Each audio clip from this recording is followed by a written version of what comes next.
Hello hello Asad ভাই, আপনি আমাকে খুব ভালো মতন চিনেন, আমি আপনাকে ভালো, এবং আমাকে যারা চিনে আর এটা খুব ভালোভাবে জানে এটা রুমা পাগলি রাস্তা না। এই কথাটা বলছে বিদায় কিন্তু আমি রাগ করছি। আর ওনার সাথে আমার এক্সট্রা কোনো রাগারাগি না, আমি সবাইকেই ভালোবাসি, আপনাকেও ভালোবাসি, আপনারা সবাই ভালোবাসার পাত্র। এই যে এখানে এতগুলো ইউটিউবার, ওদেরও চ্যানেল আছে, আমরাও চ্যানেলে গান, আমি বিটিভির নিয়মিত শিল্পী।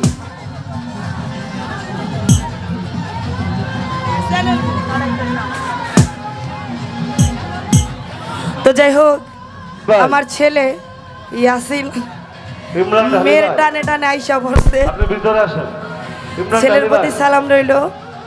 এবং আমার এক ভাই গাজীপুর থেকে হেলাল ভাই ও তার বন্ধু, তাদের প্রতি সালাম।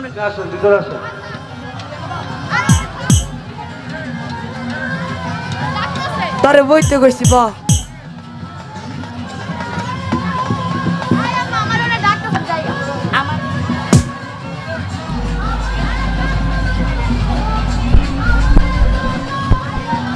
হ্যাঁ হ্যাঁ। তো যাই হোক, আমার এই ভাই হেলাল ভাই যে কোনো বিষয়ে আমার প্রতি একটু কষ্ট পাইছে, কষ্ট পাওয়ার কোনো কারণ নাই ভাই, আমার মনে আছে সব কিছু, ঠিক আছে? আর বোনের প্রতি রাগ করে থাকেন না, আল্লাহ যা করে ভালোর জন্যই করে।